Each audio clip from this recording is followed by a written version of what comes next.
In the name of the Father, the Son, the Holy Spirit. Amen. By their fruits, you will know them.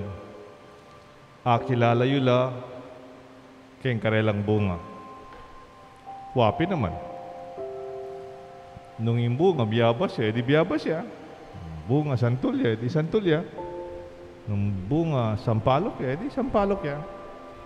Kilala me, ing tanaman, kayong gayang bunga. Kaya na po gagawang complicated etang drafting ang po etang other approaches. Pero makanya naman yung tao. One time I was invited to bless in a funeral mass of an old woman I never knew. I never met her. I never knew her. Pag-bless da ko po king meto nga mete. Kaya mang kilala. But I knew her children. I worked with them professionally in the school and I knew them as volunteers in the church. Kilala ko rin anak daw. Nya pintalang kitang imada, binles kay. Kanta kay pay kitimada, nya tanga tsunay kayong kabaw. Pero sabi ko, balo ko, mayapyay mayo. I know the goodness of your mother. I know her patience and perseverance of your mother. I know the dedication and I know her kindness. The children and the family were suddenly wondering because they know that I never met their mother. Magtakala po rin anak. Ba't nga naman kilalang Padre Mako at sabihan ng mayap ya, masipag ya, matsagaya. Mayap yan tao. But my father said, because I knew her fruits, ikit ko nala, tatakman din bunga na. Her children and family. Aranasan ko na yung kaya pandaring anak daw. I experienced the goodness of her fruits. I witnessed the patience and the perseverance. I felt the kindness and dedication of her children. You mirror your mother. You mirror your mother. You are her fruits. And I thank your mom because of you. Aki chopu rin kaya pandaren tao, hindi kaya may magkilala yung pengari. Pero akit mo, tila kayap din anak daw. Nyapot ang makanyan, you give your mother and your brother a good name. Di din yung maya palagyu, din kaya kong pengari. Ikaw ng anak. Uling kayo at ako, bunga da katamo. Akilalaming metong ataw, karing kayang meging bunga. Kanita ping na 90s yata ita, ting group of singer, MYMP, nga no? Make your mama proud. Make your mama proud. Sana rin, pengari ipagmaragulda kayo, karelang bunga. Itang kaya kayong pengarit pamilya, pagmaragulda yung meging biyayo. Our lives are connected. We influence one another directly or indirectly, even in a remote way. For we are fruits of our life together. Nga na po misan, I heard our Archbishop Dong Lavarias said and even made a poster out of it. I could not remember the exact verbatim or the words, but it's something like this. Spirituality is an interweaving of our lives, our aspirations and struggles, our losses and gains. Yung kaya katamong espiritualidad. Yamot ang kanya-kanya. Kaya kang pangadi, kakong pangadi, kaya kang misa, kakong misa. It is an interweaving of our life together. Yung kasakitan tang dadalanan. Yung kaya magkamalitang abe-abe. Yung kaya katang biyen. Yan. Yung bunga. Yung kaya katamong relasyon kay Diyos. Nga na panitang meto ko nga basa, the joy of parents is knowing they have good children. Ing tulad ka rin pengari, aliwa man tang engineering na ako, architect na ako, makwalta la rin anak ko, aliwa man po ito. Pwede kasing makwalta yung anak mo, ngayon naman mumuli. Pwedeng matagumpay ang anak mo. Eh naman magana ka. Pwedeng biyaseng anak mo, ano mong kasabi rin kapatid na. The joy of parents is knowing they have good children. Regardless, arkitektula, matas la pegaralan, o simply labye. Pag maragulyo rin may gimbunga yu, uling mayap lang. Kadua na itang may kapag-aral lang matas, o meging matagumpelo. Nya pinengkay I hear grandparents and parents sabiendo, why the generation of today are different? O makanyang kayo, ikaw ang anak ngayon eh. Yan tap panahon mi eh, makanyan. O di kayo, makanyan kayo. Maybe we should also ask ourselves, ingkot na nyo, itamo, liwareng anak. Bakit? Bunga tala. Itamo, panibatanda. Impa miyabi-yabeta mo. Impa magaruga tamo. Pamanantabe takarela. Alimbawa takarela. Ing oras takarela. Ing attention takarela. Yang maging bunga ning biyeda. Maybe parents are asking, ba't ganitong ugali ng anak ko? Ba't ganyan magsalita ang anak ko? Ba't ganyan mag-isip ang anak ko? Baka naman wala ka naman relasyon sa anak mo. Hindi mo naman kilala ang anak mo. May oras ka ba sa kanya? O may mas oras yung internet sa kanya?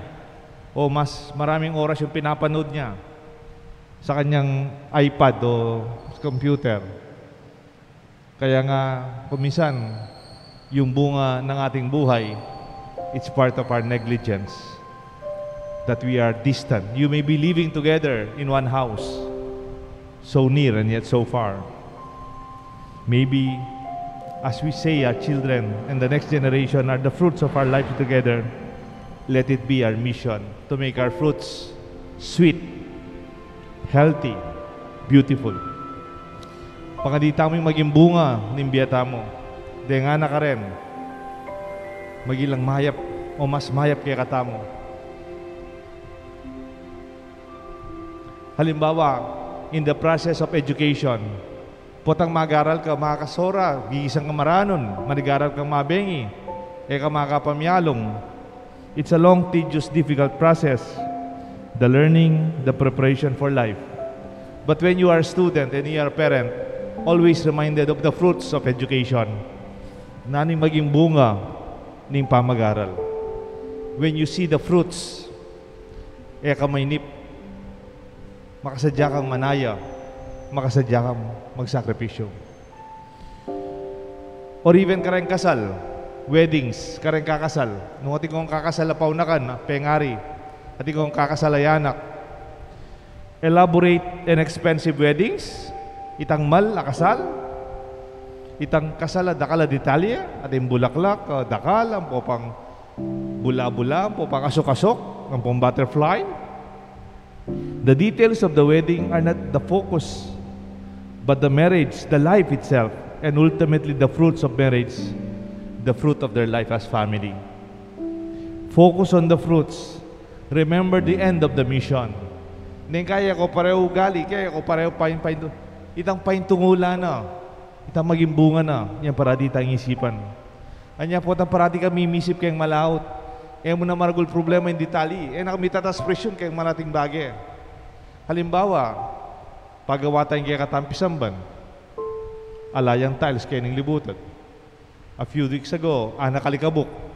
Potanggawan din pa kanya ni mas malikabok. Sometimes you don't want that process kasi makasura, karinat. Magastos pa. Then kayo, pamaligwanan tayo.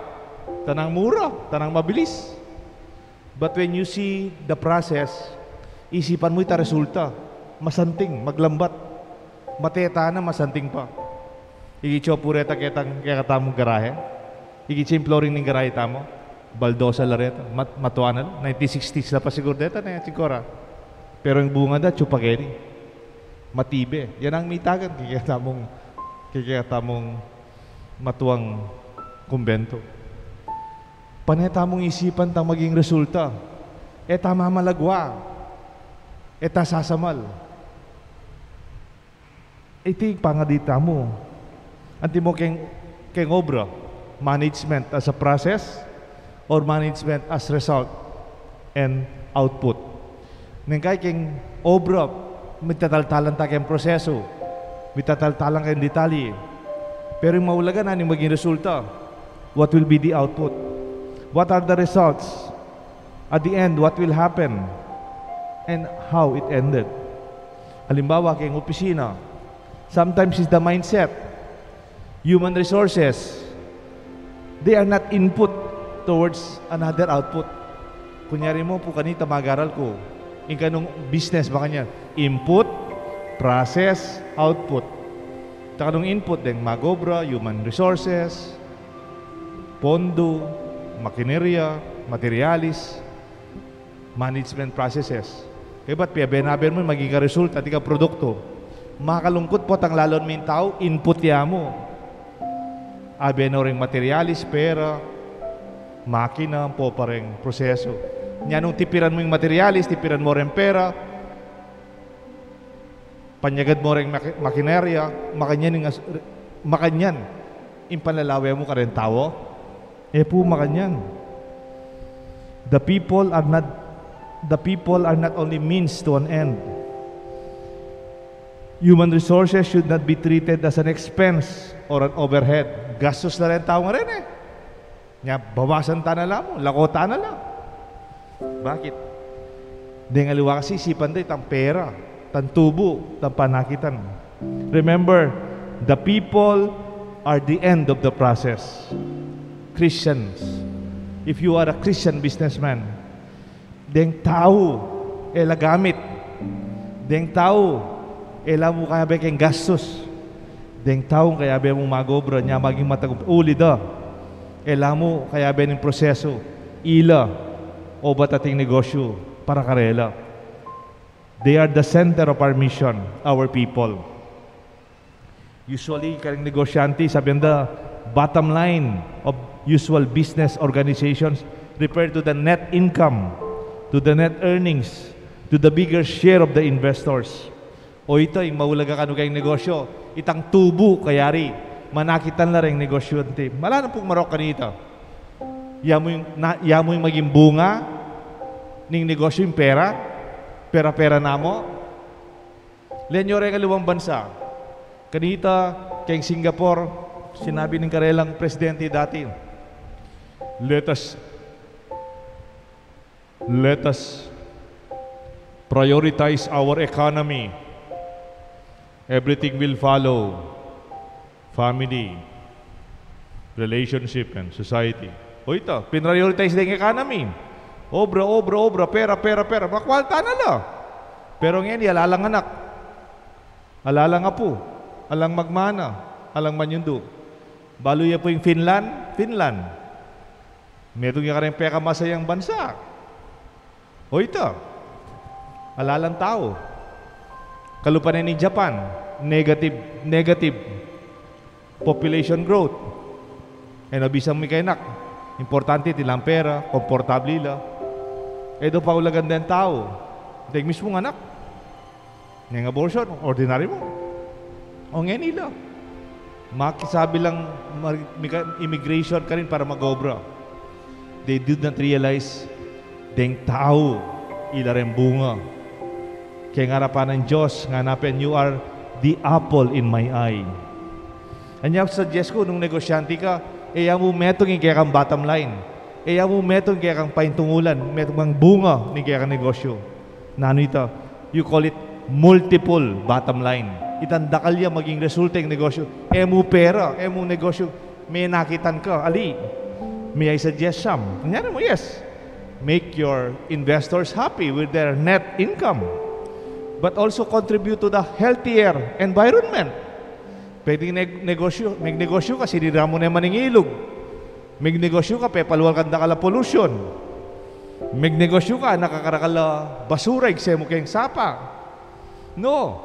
If you are a good business person, the fruits is income, yes, financial income. Another fruit is you contribute to a healthier environment. Pwede mo naman, potang magnegosyo ka, imeto pambunga, you have fulfilled and growing employees. Masaya la, daragul la, mababiyasa la. Di kaya kang talaga pag-obra. Nano pa po, You contribute to the community, the vibrance, the learning, and the growth of the company. In community, kunyari mo, kaya tisapang bato, dahil mga ragula kumpanya ken, sasawp lang kaya katamo, kaya tabalo tapo. Siguro bagya-bagya rin, haliwa. Pero po tang margul kang kumpanya, sana makasawp ka rin tao, nung nuka rin ka manakitan. Kaya ba't yung mismong kumpanya, it is learning and growing. Itangaw sa danita, giving back. Mamyena ka man. And those are parts of your bottom line. They are beautiful, sweet, and a variety of fruits. By their fruits, you will know them. Misan po, ating ortelano, may papagkwentula, nung makanano dang atad, ingkarelang pupul, ketang mikigabon. Ding artelano yata, limala, maraguling gabon. So, tino pong pupul, kanya-kanya, pilan hektarya. O nga anak-anak lakeraklan, din ng ortelano. May nga mateno rin pengari daw. Manatad lang pupul kay migibandi kay gabon. There are farmers who harvested and they are supposed to deliver their grains, their harvest to the landowner. But they debated on the process. They debated on the way. Sabi nung isa, diretso na lang tayo. Diretso na lang tayo para mabilis. Papunta sa bahay na may lupa. Sabi nung isa, wag na lang. Kang diretso, maraming magnanakaw dyan. Suggestion ko, dumaan tayo dito sa may bundok sa likod. Walang magnanakaw dyan. Nag-complain yung number 3. Sabi, wag tayo dyan. Walang magnanakaw. Ang layo-layo naman. Mapapaguran tayo, talagang matagal. Sabi nung isa, dito na lang sa kanan. Meron akong alam na shortcut dyan. Mabilis, walang magnanakaw. Sabi naman nung isa, ay, wag tayong dumaan dyan. Maraming tinik at maraming bato-bato. Dyan sa may daan na yan. Mas mahirap. Baka masugat tayo. Hindi pwede. Sabi nung isa naman, kalima, dito na lang tayo sa shortcut. Oh, sabi nung isa, maraming ahas dyan. Ano yan? Maraming mga wild animals. Dangerous. It's forested. Kasi gubat yan. Maraming ahas at maraming mga mababangis na mga nanda dyan. Pwede tayong kainin, masaktan tayo. So nagdebate sila, debate. Tinanong nila yung matandang ortelano na dati nang naghahatid ng bunga ng kanilang ani doon sa may lupa. Panginoong may lupa. Sabi nila, saan po pinakamagandang daan papunta doon sa bahay ng may-ari ng lupa? Sabi nila, diretso po, di ba? Di ba? Dito. Nagdebate na naman sila sa harap ng matanda. Sabi nitong matandang ortelano na naghatid na matagal nang naghahatid ng kanyang ani sa may lupa. Sabi ng matanda, alam nyo, pagkaharap nyo ng may lupa ng ating ani, hindi man niya tatanong saan ka nagdaan. Saan ka nagdaan? Diretso, kaliwa, kanan. Ang tatanong lang sa iyo, kumusta na yung ani mo? How is your harvest? Kumusta yung pupul mo? Mayap? Masanteng? He will never ask kung nuka dinalan. Sometimes you are so confused and so stressed with the details of our everyday means. But the grace of the gospel reminds us we will all be judged by the fruits of our life. Kilagyo ng igpaampo ng anak, panimbalil Espiritu. Amen.